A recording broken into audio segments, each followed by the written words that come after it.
Do you love D&D? Does D&D define you? Are you looking for a brand new Dungeons & Dragons interactive story that immerses you within its world? Well then, fair traveler, look no further. Dungeon Run. That's what we're going to talk about today.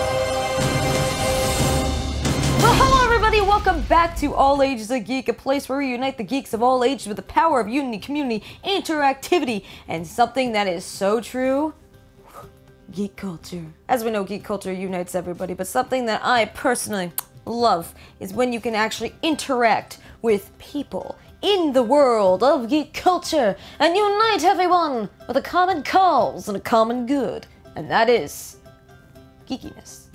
May I define it more? And what lies underneath geekiness is the wondrous vast world of Dungeons and Dragons. D&D for short. As you know, I am new to the world of Dungeons and Dragons, but I myself have been role-playing for over 15 years. Yes, the Dungeons and Dragons world is scary to sometimes get into. Yes, there's a lot of rules that you must be following, but let it be so! Ho ho! It is time for you to realize that if you want to start something, you start something! If you got good acting skills, if you love pretending to be characters, if you love to write stories, then this is the game for you. As you guys have realized, we have been covering the series The Dungeon Run because it is amazing. And this episode was sponsored by The Dungeon Run and Caffeine. Caffeine is a place where you guys can, interact. It's a great place to live stream and hang out with friends, but also be able to share one common goal, and that is also geek culture. You get a lot of different pieces and bits of things that you guys can find there, such as gaming, such as Dungeons and Dragons, such as talk shows. It's all lined up with the Gucci goodness. Anyway guys, today we're continuing our episode of reacting to The Dungeon Run, but today it's gonna be a little bit different. Today we are going into the Dungeon Rundown, and as you know, we give you a little bit taste of what this is all about, and then I also give my commentary on it to really be able to experience this with you guys and go into this world that Caffeine and The Dungeon Run is building together, because again, something I personally like of what they are doing is being able to have the audience experience it with you. It's not just like, hey, we're gonna play a game and then read everything later on. It's like, no, they actually get you guys involved with it. So that's something I personally really liked about it, because All Ages of Geek here, we're all about interactivity. Freaking yes! Alright guys, so let's get started! Y'all's music! Hey. That's right. Hey. Oh yeah. You gotta love that. Look at that. Down. I like that. Oh, boom, stamp it. Yes! It's Tuesday. Hell yeah, it is. Not tacos and guac. Well, maybe tacos and guac. Holding a conversation with a side. Love you, Trisha! Straight players of your favorite tabletop game, only on Please, Caffeine. if you guys have been part of geek culture for years, everyone has to know who Trisha is. By now. Look at the guy in the back, like. Blaze, Cass Farron, Burko Sagan. Welcome, everybody.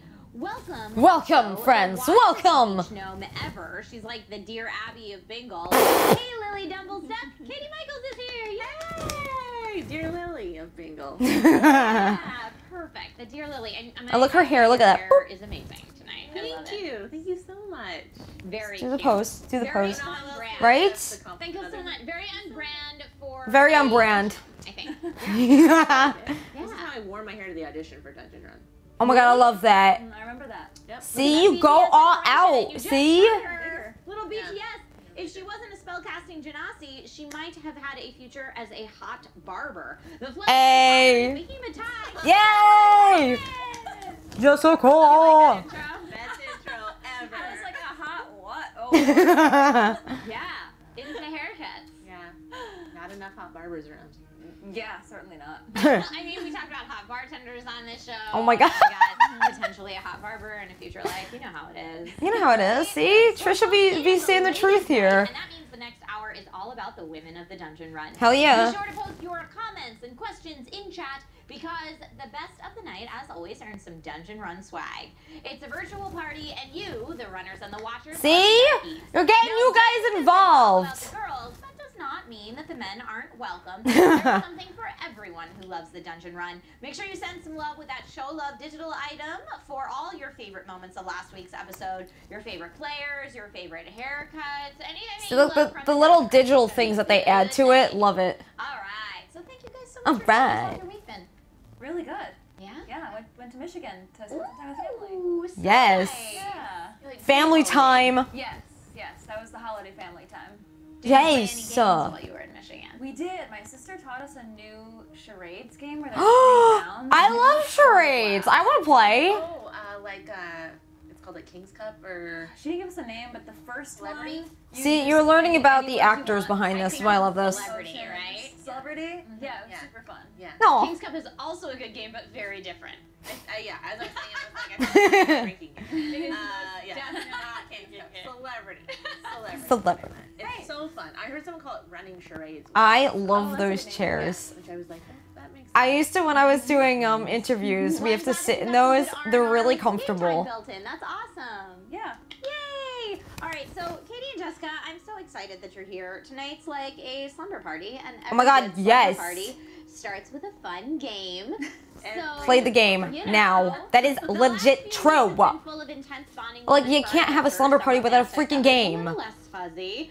So let's go ahead and flash back and put some of the people that you've encountered into categories with the rundowns version of Marry, Kiss, Cast, Smart. Spell. Oh. Oh my God. Make sure that you think nasty, gnarly binding spells for that one, okay? So I'll give you 3 names, and you get to pick who gets what and why. Ready to do this? Yes. Yeah.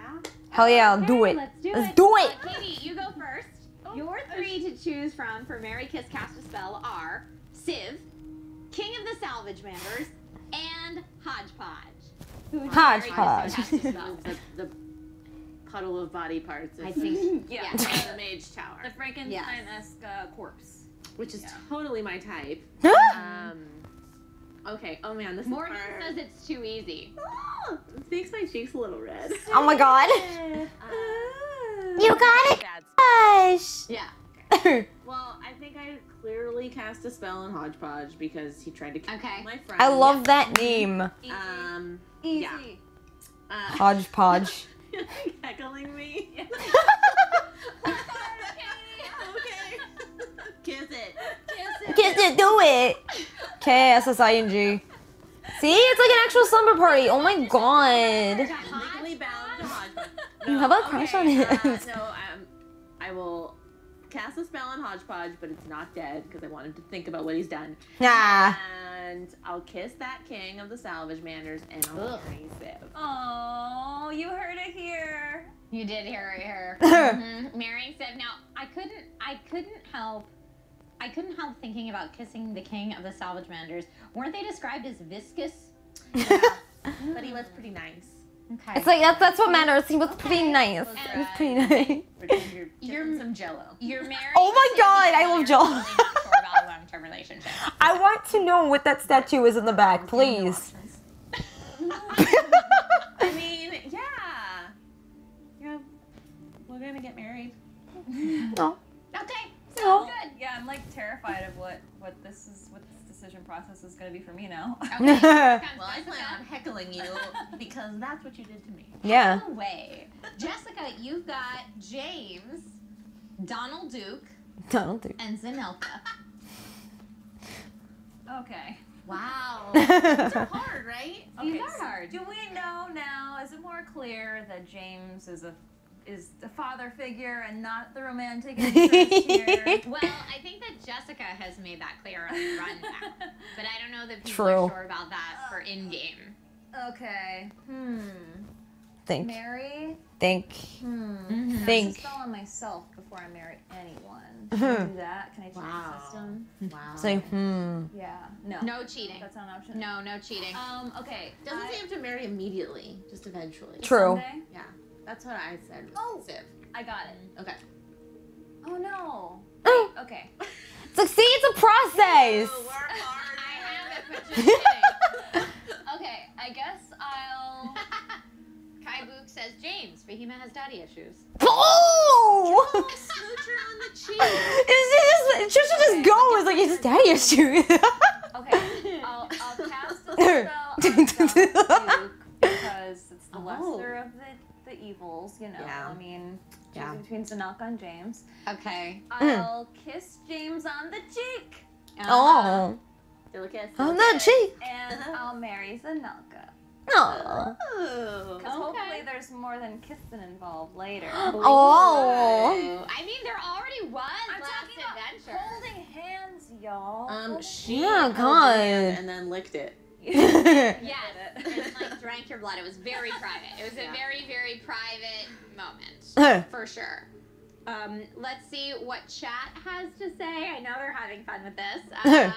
Mr. Whisper said she already Mr. cast a Whiskers. spell on James. Yeah, that's true. That's true. That's what I was thinking. Maybe I could cast a spell on James because he can just, put a wall up or Fact. slide back. But then I was like, I already Okay. did that and I regretted it, so. You regret But then you have to kiss Oh the my dude. god. Yeah, then you either have to kiss or marry Donald Duke. Well, I'd rather kiss Zanelka because Fahima, probably definitely wants to do that.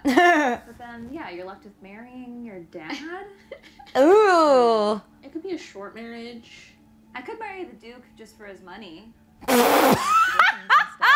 Fahima. Yeah. No, you wouldn't do Just for that. his money. Look how she's so honest about it. I think we need to sit down on a couple of topics I here. mean, House of Pancakes says dads need love too. And Sean Patrick says maybe I should just fade my haircut jokes. And I have a feeling that's one of many haircut puns in chat currently. Lily Devilstock fan says Fahima can marry Duke and melt his feathers off with a fireball. There you go. And Morgan suggested that the Duke could be your sugar ducky. Oh Yes. my Minds think alike. god. I'm just excited to get Oh. Uh-huh. I love how blunt Trisha is. Talk about how Fahima's not really a gold. Your sugar ducky. The Carson says, Can I we like to make my hashtag jokes sugar high and tight. ducky? There's another hair joke for us. Lots of them coming through here. And I appreciate it. Now, when you're an adventurer, something as simple as sitting fireside with your friends can get a little hairy. Fact. So let's go ahead and watch as the adventurers meet the very beautiful yet dangerous she-wolf Zanelka for the first time. You see the This was so powerful. ears This her snout was retracts amazing. back into her This face, I can't. her claws His pull back, descriptions. and it's with much effort and anguish she is slowly transforming You could just into feel like you see a it, you know? humanoid form, and that mane, that long brown mane stays. She's got a long mess of hair pulled back. It's almost as if the sides are kind of shaved, I love this. tightly cropped on the sides of her face, and those silver shimmering eyes remain as well. They're big and round, and she's young. She's like 20. Quite beautiful. For a second she looks at you with these bright See, silver eyes. he's even going to like describe the age too. The muzzle comes back out, the fur comes back out, the claws come back out. She's, I used to able to control that longer. We are changed, changing. Why do you need to go outside your pack? I, And this is live. Can we just be honest? This is fucking live. Like, he runs with Trask and the pack. I have to. We ran in I can watch this over and over. a group. Because it teaches you about how to like develop your own character and how to get into that character.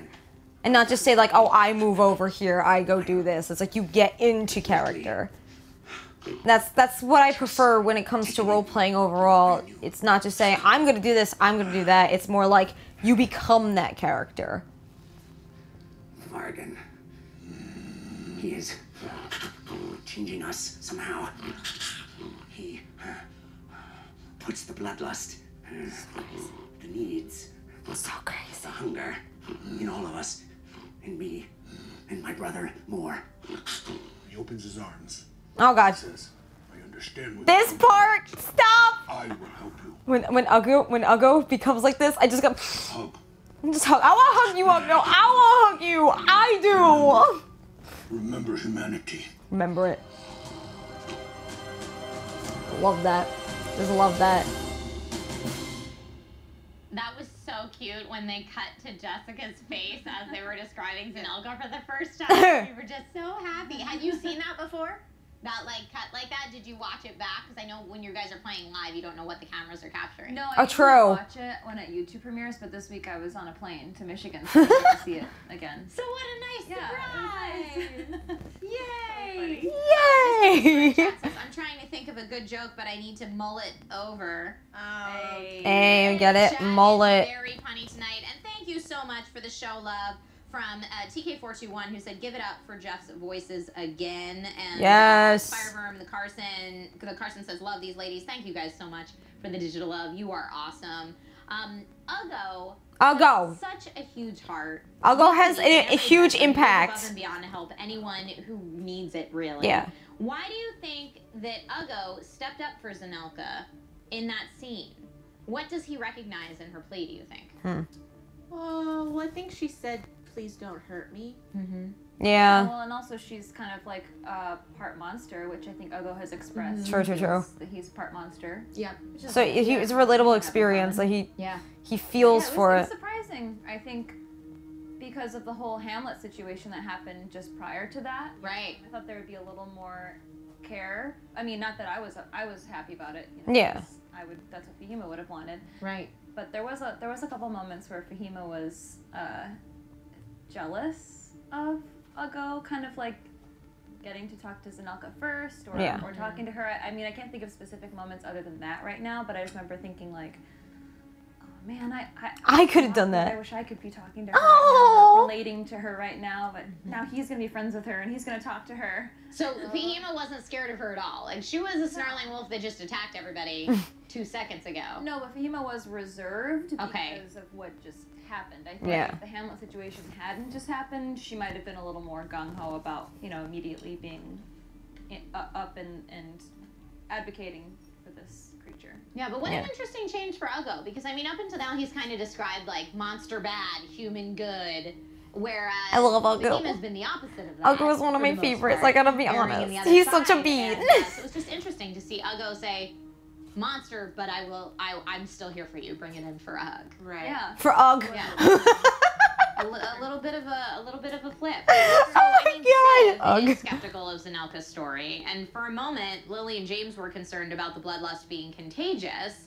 But Lily, the ever-gracious host, cast that concern aside to take care of the wolf. Now, why, despite knowing that she's an obvious threat to the group, like you were like, you know what, she might be a threat, but that's okay. Screw this, it's fine. I want to take care of her.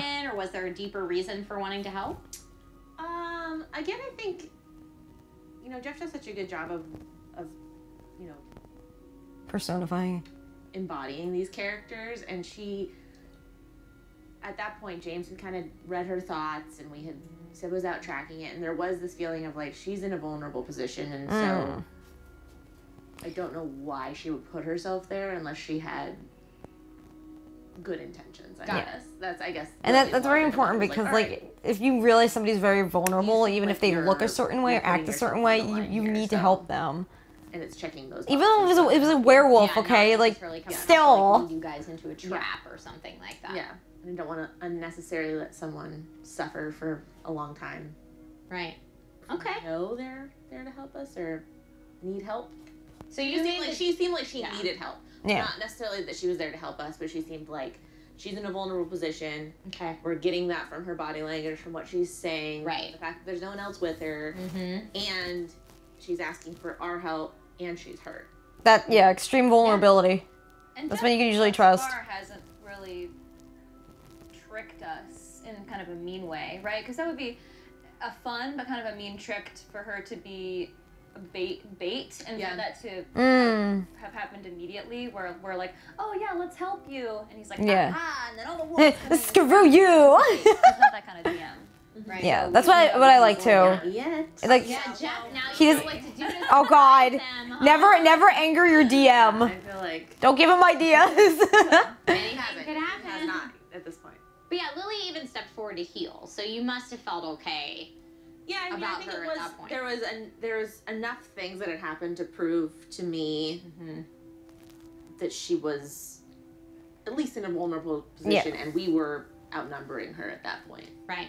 So Okay. healing her wasn't going to make us so crazy, Right. vulnerable, or in danger. Yeah, but they're so powerful. Yeah. Would there have been a thing that she could have done that would have unnerved you enough for you to say, no, I'm not going to help? Yeah, she'd been more aggressive. Yeah. I mean, if think she I- tore I their don't think I would've faces been off. as quick to say, okay, I'm going to heal her. Right. Yeah. But she really did come in kind of tail between her legs. That is so You know, true, though. And, Yeah. and be like, don't hurt me. Though she was snarling, I don't know. I guess maybe that's just the feeling I got. Lily goes off of gut instinct. Hell yeah. Okay. For better. Okay. Kamikaze Reaper has a great suggestion for Fahima and says we should give Fahima a monster book so she can mark down the different monsters, kind of like how goes Orctionary, but your own kind of monster manual. Oh, well, I have one. Do you? Yeah, I have a journal that Mickey Wolf sent in for me, and it has drawings of the monsters. Oh. There you go. And do you Yeah. do you sketch them out and everything? No, she did. I don't because Okay. I'm a bad drawer. I used it as a prop. Used it as a prop in this last episode that she was sort of looking nice. through and looking over. So See, they add the props Taking very too. copious notes. Or okay, awesome. I love that. So Jessica, these first few moments tee up a really big episode for Fahima in a lot of different ways. As you listen to Jeff reveal Zanelka, what was your initial impression of this lady werewolf? Well, I was excited. Aw. I remember saying to Jeff after the episode prior, "Is she hot? Is she hot? Is she hot? Because Fahima, I just know that that's like in her, that she would fall in love with a monster, and so I was like, A hot monster? Well, yeah, I mean, you know, attractive. So I was waiting for something kind of like that to come along, and man, he really delivered. And yeah, she was described as super cool looking. I think Morgan and I both interpreted her hairstyle as having an undercut. Yeah. Oh, nice. Sides. The undercut got you. It's a very in hairstyle right now. Yeah. Hair. Yeah, I my had one. imagination is painting Zanelka very clearly. I couldn't find much online though that looked like how I imagined her. But yeah, I was definitely excited. Yeah, I mean, a good undercut will go a long way. Fat Papa Power with some more haircut jokes. I'd really love for Trisha to call out some more hair jokes. My attention is receding. Hey. There are a bunch of them, I will say. And Sean Patrick wants Well, to you know, gotta love Jessica, hair when did you jokes. get that journal so that I can update the wiki? I'd have to look. I don't remember the exact date, but definitely, I mean, maybe 6 weeks ago, a month ago. Okay. It was probably. See, I love how dedicated they are to it too, like the show. Okay. Like, it goes on for Would months. remember. Yeah. So when Zanelka was initially revealed, when her appearance was initially revealed, we could see the obvious excitement coming out of Aww. How about for you, Lily? I mean, did everyone else? I love feel the like, representation, too. It's sexy going. It's a sexy set. It's a sexy When scene. she had her like moment of humanizing, Jessica was like, ooh. Oh, The funniest oh. noise, and Lily and Katie were like, okay, Alright. here we go. That was the moment. It wasn't immediately for me, but There was lots of talk from the chat about the hot bartender way back. Has there ever been a moment when another NPC was revealed that you guys thought, ooh, this is Oh. a sexy person? I think just the bartender. Oh, so you saw it for the bartender too. It wasn't just the watchers and runners at home. Well, didn't we called him the hot? Wait, was it Chad or us who called him the hot? Did you bartender? guys call him the hot No, I think bartender? Chad. There's chat. yeah, I don't think we called them hot. No, that would be amazing. It was just in the Just park, described like, as hot man. Yeah, I think Jeff never gave him a name, so shot was like sexy bartender. Okay, His name just became sexy bartender. But he did that voice that was low. Yeah. Hello. He didn't care about anyone, which Stoic and mysterious. a lot. Oh my Britain god. brings up a fun moment that we might as well talk about now because why not? We're talking about things getting a little sexy on set. Oh. Luke says Jared's face during the blood giving was amazing. So I'm guessing Jared felt a little uncomfortable. I will tell you, listening to the podcast, not even seeing what was happening, I was like, I shouldn't be here. This is a private. Oh my god. I need an adult. You had a different reaction, didn't you? Yeah, I was into it. What was your reaction? I was watching you because because we had that moment right before where I was like, don't do anything you're not comfortable with. Yeah, and I did Solid like, looking advice. at And you kept like, she kept looking at me like, is this happening? Are you seeing this? And so I felt very engaged in the moment. All right, guys. So, oh my god. You know, what I love about this for the Dungeon Rundown is, like, even after the show, what they do is, it's kind of like the after show after the main show. Which I like about that is because it invites the audience in, just in case they miss the episode, they can always go and watch the Dungeon Rundown, just get recap. My question is, okay, Trisha, what is that behind you? What is that? It's literally, okay, it's a statue, okay, of a man, or I get that, but is that one of the characters? Because I'm trying to figure out who that is within the cast, but also I need to know who that is because it's like perfectly sculpted. Is that the hot bartender? But no, like if anybody knows Trisha, she has been within the geek culture space for so many years as a host. And like I always tell people, there's a few faces that if you're a fan of geek culture, you should know. And Trisha is one face that you definitely should be knowing. So I'm so glad that she's hosting this because I've known about her for years. But also when it comes to hosting, she's a fantastic host. She keeps the show running.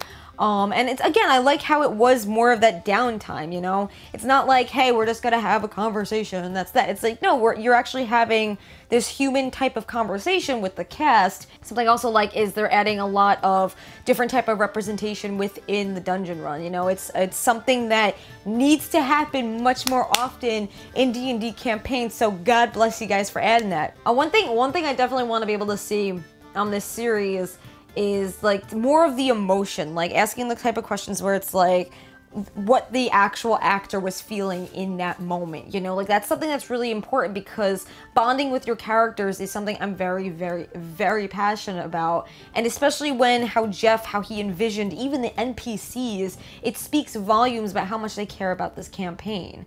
Something that Jessica and Jeff did speak on the Geek Eating podcast, which is an episode that will be coming up for you guys, is how their bonds as not even just with friends or anything, but as cast members, how they grew over the few months that they've been doing this, because it's like this experience, you know, it's this life-changing type of experience when you're playing Dungeons and Dragons, because it's a very, like, as they would say, a very vulnerable type of experience, you know, it's something that a lot of people can resonate with when you're pretending to be somebody else, and then you learn a lot about yourself through that character. Something else what I also like what they mentioned is what the characters are feeling when the werewolf did show up. It's something that a lot of people have to realize, that when you are vulnerable or when you're in this state and you need help, it is okay to ask for help. And more people have to realize that even through works of fiction or Dungeons & Dragons campaigns, even if you have a vulnerable NPC, it still counts as this type of show and tell type thing. It's not just telling you like, oh, this person's vulnerable. Jeff actually envisioned that character and Jeff played that character out to show us that vulnerability that all of us can somehow resonate with and somehow take away from. And when Uggo gave his speech, when he was all like, I am here, like, let me give you a hug, and was talking about like faith and this and that, it got so emotional for me because it felt so human. You know, with Uggo, he's considered like, you know, like a monster and everything like that. So when he can relate to even an NPC and bring that into the story, it is so inspiring.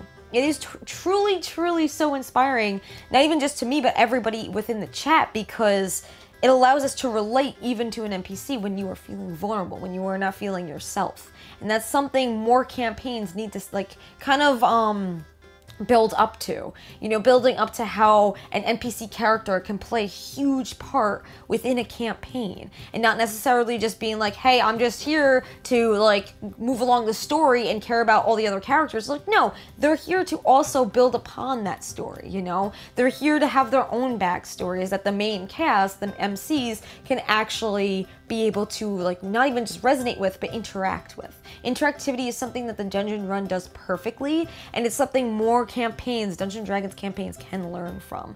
Instead of just like kind of focusing within the campaign, look outward and get your audience involved. And that's something I truly love about them. A big thank you to the Dungeon Run and also Caffeine for sponsoring this episode here on All Ages of Geek. It is something that I truly believe that more, like I was saying before, Dungeons & Dragons campaign should focus on, and that is interactivity over anything else and getting that chat involved. And also find out more about the Dungeon Run on allagesgeek.com, where we wrote a nice post for you guys to learn all about them. And also we featured 2 of the cast members, Jeff and Jessica, on the Geek Eating podcast. And if you want to even watch and tune in live, be sure to check it out on Caffeine. But anyway, guys, I hope you have an amazing day. You stay weird, you stay wonderful, and you stay awesome. And until next video, embrace your fangirl and your fanboy and your fan person every single day. Bye, guys. You can watch the Dungeon Run live Wednesdays, 6 p.m. Pacific Time at caffeine.tv/thedungeonrun.